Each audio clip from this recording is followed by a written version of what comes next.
أفلا يتدبرون القرآن أعوذ بالله من الشيطان الرجيم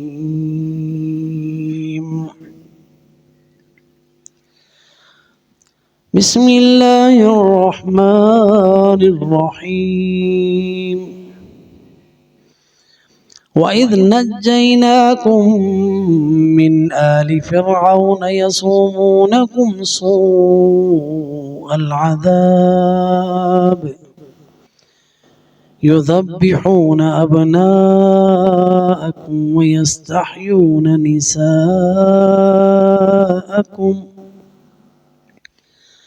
وَفِي ذَلِكُمْ بَلَاءٌ من ربكم عظيم وإذ فرقنا بكم البحر فأنجيناكم وأغرقنا آل فرعون وأنتم تنظرون وإذ وعدنا موسى 40 ليلة ثم اتخذتم العجل من بعده وأنتم ظالمون ثم عفونا عنكم من بعد ذلك لعلكم تشكرون وَإِذْ آتَيْنَا مُوسَى الْكِتَابَ وَالْفُرْقَانَ لَعَلَّكُمْ تَهْتَدُونَ صدق اللہ العظیم۔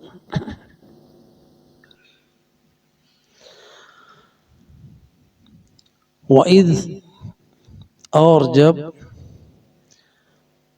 نَجَّيْنَاكُمْ نجات دی ہم نے تمہیں من فرعون فرعون سے یسومونکم جو چکھاتا تھا تمہیں سوء العذاب بہت برا عذاب یذبحون ذبح کرتے تھے ذبح کرتے ابناءکم تمہارے بیٹوں کو ویستحیون اور زندہ رکھتے نساءکم تمہاری عورتوں کو وفی ذالکم اور اس میں بلاء امتحان ہے من ربکم تمہارے رب کی طرف سے عظیم بہت بڑا وَإِذْ فَرَقْنَا اور جب پھاڑا ہم نے بِكُمُ الْبَحْرَ تمہاری خاطر سمندر کو فَأَنْجَيْنَاكُمْ پس نجات دی ہم نے تمہیں وَأَغْرَقْنَا اور غرق کیا ہم نے آل فرعون فرعون کے حواریوں کو وَأَنْتُمْ تَنْظُرُونَ اور تم دیکھ رہے تھے۔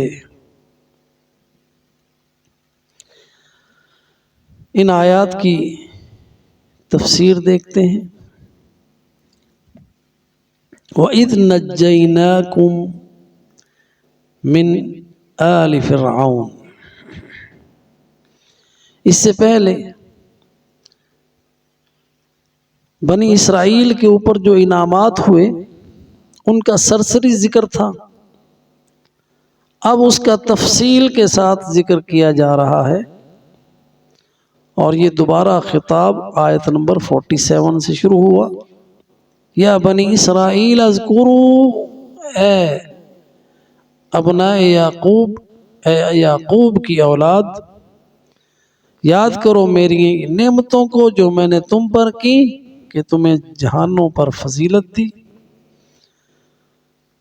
اور اس دن سے ڈر جاؤ جب کوئی جان کسی جان کے کچھ بھی فائدہ نہیں آئے گی اور نہ کسی کی شفاعت قبول کی جائے گی اور نہ کسی سے فدیہ قبول کیا جائے گا اور نہ ہی ان کی مدد کے لیے کوئی آئے گا۔ اس کے بعد اللہ سبحانہ و تعالیٰ کے انعامات کی تفصیل آ رہی ہے۔ وَإِذْ نَجَّيْنَاكُمْ، اس وقت کو یاد کرو، وَإِذْ نَجَّيْنَاكُمْ، جب ہم نے تمہیں نجات دی، من آل فرعون، آل فرعون سے۔ فرعون اور آل فرعون بنی اسرائیل کے بہت دشمن تھے اور بہت ظالم تھے، اور ان کے اوپر اتنا ظلم کرتے تھے کہ ان کو غلام بنا کے رکھا ہوا تھا، اور وہ بھی بغیر کسی اجرت کے کام لیتے تھے، دیتے کچھ بھی نہیں تھے۔ اس کے علاوہ ان کے اوپر اتنا ظلم کرتے تھے کہ فرعون نے ان کو حکم دیا ہوا تھا کہ چھریاں لے کے پھرتے رہو، جس کے بیٹا پیدا ہو اس کو ذبح کر دو۔ یذبحون، یہاں پہ کثرت کے ساتھ ذبح کرتے تھے۔ یذبحون ابناءکم وَيَسْتَحْيُونَ نِسَاءَكُمْ، اور جو بیٹی ہوتی اس کو چھوڑ دیتے۔ تو یہ اس قدر کثرت کے ساتھ انہوں نے یہ بچے ذبح کیے کہ خود ان کو خدشہ ہو گیا کہ ہم ان سے کام لیتے ہیں، اب بچے ہم ان کے مار رہے ہیں، جو بوڑھے ہیں وہ مر رہے ہیں، اس طرح تو ہمارے خادم ختم ہو جائیں گے۔ یہ خیال خود ہی ان کو آیا، تو پھر انہوں نے کہا ایسا کرتے ہیں کہ 1 سال ذبح کرتے ہیں، دوسرے سال چھوڑ دیتے ہیں۔ جیسا کہ یہ طبرانی نے اپنی تفسیر میں ابن عباس کے حوالے سے یہ لکھا کہ جس سال ہارون علیہ السلام پیدا ہوئے، وہ سال وہ تھا جب انہوں نے ذبح نہیں کرنے تھے۔ تو جس سال حضرت موسیٰ علیہ السلام کی پیدائش ہوتی ہے، وہ سال تھا جب انہوں نے مقرر کیا ہوا تھا کہ جو بھی بچہ پیدا ہو اس کو ذبح کرنا ہے، اور انہوں نے اپنے کارندے چھوڑے ہوئے تھے۔ جیسے آج کل بھی یہ سسٹم جاری ہے، پولیو پلانے کے چکر میں ہر گھر کے بچے کا ان کو پتہ ہے کہ کدھر کتنے بچے ہیں، ان کے نام کیا ہیں، رجسٹر کیا ہیں، لازمی ان کو ٹیکے لگاؤ۔ تو اسی طرح کا سلسلہ اس نے بھی جاری کیا ہوا تھا کہ جو بھی عورت حاملہ ہوتی ان کو پتہ ہوتا کہ اس گھر میں حاملہ ہے، اور جو آیا ہوتی اس کے ساتھ بھی ان کے تعلقات ہوتے۔ اس طرح پوری رپورٹ آل فرعون اور فرعون کو ملتی، اور جو ہی بچہ پیدا ہوتا وہ چھری لے کے آتے اور ذبح کر دیتے۔ تو وہ جو کہتے ہیں نا کہ فرعون کو خواب آیا تھا، اس کی کوئی اصل نہیں ہے کہ ایسا اس میں کوئی بچہ پیدا ہوگا جو تمہارے لیے خطرے کا باعث ہوگا، ایسا معاملہ نہیں تھا۔ یہ صرف ان کی ظلم کی بنیاد پر یہ کام کرتے تھے۔ یذبحون ابناءکم ویستحیون نساءکم وفی ذالکم بلاء من ربکم عظیم، اور اس میں تمہارے رب کی طرف سے تمہاری بہت بڑی آزمائش تھی۔ تو یہاں پہ آل فرعون جو ہے نا، اس کو بھی سمجھنا ہے کہ آل کیا ہوتی ہے۔ آل فرعون جیسے کہ ادھر فرمایا نجیناکم من آل فرعون، تمہیں نجات دی ہے بنی اسرائیل، تم کو نجات دی آل فرعون سے۔ تو آل کا معنی اس کی قوم اور اس کے دین پر چلنے والے اور اس کے حکم کی فرما برداری کرنے والے، یہ سارے آل ہیں۔ اور یہی مفہوم صحیح ہے کہ آل صرف اولاد نہیں، اولاد جو ہے وہ عیال ہے، جو آل ہے نا وہ شامل ہے۔ تو آل فرعون میں سارے کے سارے فرعون کی قوم، جتنی بھی اس کے ماننے والے تھے وہ سارے۔ تو اسی طرح یہ ہمارا اللہ کی طرف سے ہمیں شرف ملا ہے کہ ہم سب آل محمد ہیں صلی اللہ علیہ وسلم۔ یہ صرف نبی صلی اللہ علیہ وسلم کی اولاد ہی یا حضرت فاطمہ کی اولاد ہی آل محمد نہیں ہے۔ جب ہم کہتے ہیں نا اللہم صلی علی محمد وعلی آل محمد، تو وہ پوری امت کے اوپر ہم درود بھیجتے ہیں۔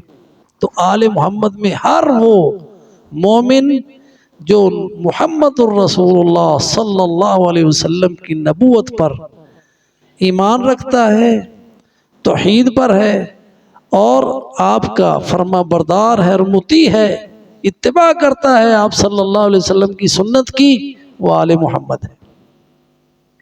تو یہ ہمارے لیے بہت بڑا شرف ہے۔ اور ہم ہر نماز میں، ہر درود میں جہاں پہ نبی صلی اللہ علیہ وسلم کو درود بھیجتے ہیں، آل محمد کو بھی درود بھیجتے ہیں، جس میں ساری امت محمدیہ علی سیدہا الصلاۃ والسلام شامل ہے۔ تو اذ نجیناکم من آل فرعون، آل فرعون سے تمہیں نجات دی، اور اللہ سبحانہ و تعالی نے آل فرعون کو غرق کیا، جیسا کہ سورہ بقرہ میں آیا، ابھی ہے جی سورہ آیت نمبر 50 میں آئے گا، وَأَغْرَقْنَا آلَ فِرْعَوْنَ، اور ہم نے غرق کیا۔ یہ نا اغرقنا، اللہ کی عظمت ہے نا، اس میں اللہ کی عظمت ہے۔ ہم نے غرق کیا آل فرعون کو۔ تو یہ اس بات کی دلیل ہے کہ جو بھی اس کا متبع اور پیروکار ہے وہ آل ہے۔ جو فرعون کے پیروکار تھے وہ آل فرعون ہیں، جو محمد الرسول اللہ صلی اللہ علیہ وسلم کے مطیع و فرما بردار ہے وہ آل محمد ہے صلی اللہ علیہ وسلم۔ اور اس میں ایک اور دلیل سورہ غافر کی ہے، ادخلوا، داخل کر دو، ڈال دو ان سب کو، آل فرعون، آل فرعون کو کدھر؟ اشد العذاب، سخت عذاب میں۔ تو یہاں پہ یہ بات واضح ہو گئی کہ اگر آل میں وہ شامل ہے، چاہے وہ بیٹا ہو یا نہ ہو، چاہے وہ اولاد سے ہو نہ ہو، چاہے وہ فیملی سے ہو یا نہ ہو، وہ سارے کے سارے آل میں شامل ہوتے ہیں۔ اور اگر وہ مطیع و فرما بردار نہیں ہے تو چاہے وہ چچا ہی کیوں نہ ہو، ابو لہب ہی کیوں، سکا چچا تھا نا، وہ آل محمد میں نہیں ہے۔ چاہے نبی کی اپنی اولاد کیوں نہ ہو، اگر وہ مومن نہیں ہے تو وہ اس کی آل میں سے نہیں ہے۔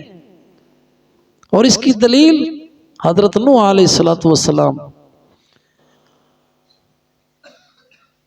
وَإِذْ نَادَى رَبَّهُ رَبِّ إِنَّ ابْنِي مِنْ أَهْلِي وَإِنَّ وَعْدَكَ الْحَقُّ وَأَنْتَ أَحْكَمُ الْحَاكِمِينَ، سورہ ہود میں آتا ہے۔ قَالَ يَا نُوحُ إِنَّهُ لَيْسَ مِنْ أَهْلِكَ إِنَّهُ عَمَلٌ غَيْرُ صَالِحٍ فَلَا تَسْأَلْنِي مَا لَيْسَ لَكَ بِهِ عِلْمٌ إِنِّي أَعِظُكَ أَن تَكُونَ مِنَ الْجَاهِلِينَ۔ بیٹا بھی ہو اگر مطیع اور فرما بردار نہیں ہے، ایمان والا نہیں ہے، تو وہ آل رسول میں سے نہیں ہے، اس کا آل رسول سے کوئی تعلق نہیں ہے۔ اگر وہ مطیع و فرما بردار ہے تو کوئی نسبت اگر خاندانی نہیں بھی ہے تو وہ آل رسول ہے۔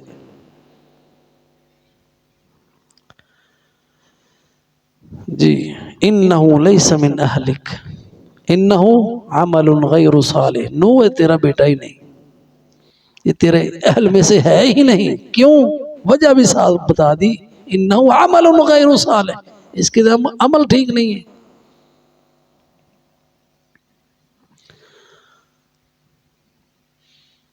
اذ نجیناکم من آل فرعون یسومونکم سوء العذاب، یعنی چکھاتے تھے تمہیں بہت برا عذاب، جتنا بھی برا ہو سکتا تھا. یذبحون، جہاں پہ تشدید آتی ہے نا وہاں پہ کثرت آتی ہے، شد ہے نا. یذبحون با کے اوپر، ذبح ہی نہیں، بہت زیادہ ذبح کرتے تھے. یذبحون ابناءکم، اور اس لیے ذبح کرتے تھے، پیچھے ان کی سائنس کیا تھی؟ سائنس جمہوریت والی تھی. ان کی تعداد اگر زیادہ ہو گئی تو یہ ہم پر غالب آ جائیں گے، ان کے ووٹ زیادہ ہو جائیں گے. اس لیے ذبح کرتے تھے کہ کہیں یہ زیادہ نہ ہو جائیں، اگر زیادہ ہو گئے تو یہ ہم پر غالب آ جائیں گے.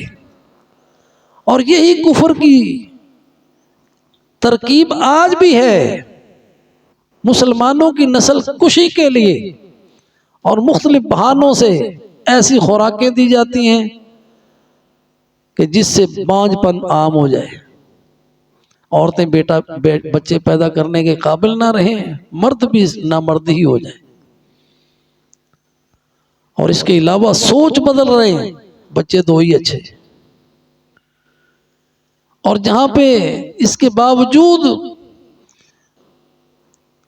مومنوں کی، مسلمانوں کی تعداد بڑھتی ہے، وہاں پہ قتل عام شروع کر دیتے ہیں. یذبحون ابناءکم، انڈیا میں کیا ہو رہا ہے، فلسطین میں کیا ہو رہا ہے، یذبحون ابناءکم، کفر ایسے ہی کرتا ہے. یذبحون ابناءکم ویستحیون نساءکم، بچی اگر پیدا ہوتی تو اسے چھوڑ دیتے کہ اس سے کام لیں گے، یہ ہماری خادمہ بنے گی اور یہ ذلیل ہو کر ہمارے نیچے رہیں گے. یستحیون نساءہم، اللہ سبحانہ وتعالی نے فرمایا وفی ذالکم بلاء من ربکم عظیم. اب اس میں اس کے ذبح کرنے میں بھی آزمائش تھی، کہ جو مصیبت ہوتی ہے وہ بھی آزمائش ہے، امتحان ہے رب کی طرف سے، بہت بڑا امتحان. بلا کا معنی امتحان، آزمائش. جیسا کہ حضرت ابراہیم علیہ السلام کو اللہ تعالیٰ نے کہا، جب وہ خواب دیکھا اور انہوں نے اس خواب کی تعمیل بھی کر دی اللہ کے حکم کی، اس وقت اللہ تعالیٰ نے آواز دی یا ابراہیم قد صدقت الرؤیا، تو نے اپنا خواب سچا کر دیا. ان ھذا لہو البلاء المبین، وہاں بھی یہ لفظ آیا، یہ واضح اور بہت بڑا امتحان تھا جس میں ابراہیم تو پاس ہو گئے. تو اسی طرح یہ بنی اسرائیل کے بیٹوں کو ذبح کرنا، یہ ان کے لیے بہت بڑی آزمائش تھی. وفی ذالکم بلاء من ربکم عظیم. اور اس کا ایک دوسرا پہلو یہ ہے کہ وہاں سے آل فرعون سے نجات دلانے میں جو تھا، یہ اللہ سبحانہ و تعالیٰ کا بہت بڑا احسان تھا. تو یہاں پہ بلا کا معنی احسان بھی ہے، کہ یہ اللہ تعالیٰ کا تم پر بہت بڑا احسان ہوا کہ تمہیں آل فرعون سے نجات دی. دونوں معنی اس میں موجود ہیں. وفی ذالکم بلاء من ربکم عظیم. وَإِذْ فَرَقْنَا بِكُمُ الْبَحْرَ، اور جب ہم نے پھاڑ دیا، بکم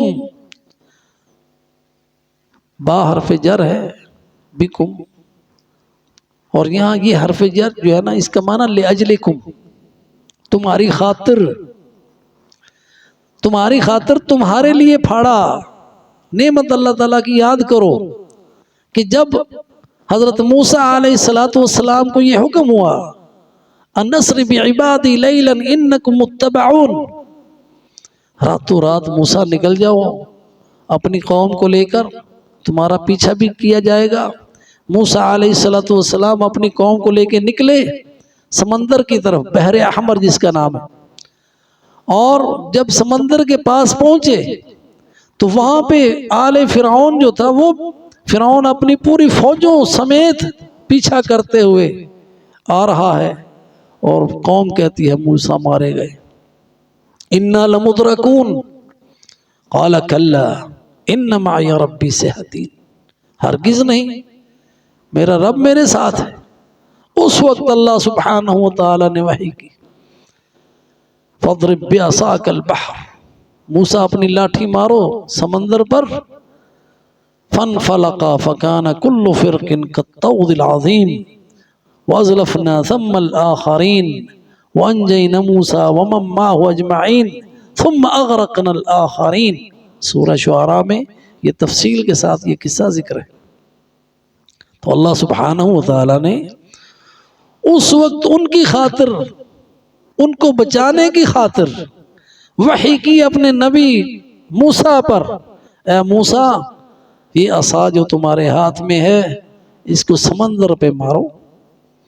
اس پر ٹچ کرنا تھا سمندر کو کہ دو حصوں میں بٹ گیا، فَانْفَلَقَا فَكَانَ كُلُّ فِرْقٍ كَالطَّوْدِ الْعَظِيمِ، پانی اس طرح کھڑا ہو گیا جیسے درمیان میں وادی ہے اور سائڈوں پہ پہاڑ ہے، كَالطَّوْدِ الْعَظِيمِ وَأَزْلَفْنَا ثَمَّ الْآخَرِينَ وَأَنْجَيْنَا مُوسَىٰ وَمَن مَّعَهُ أَجْمَعِينَ۔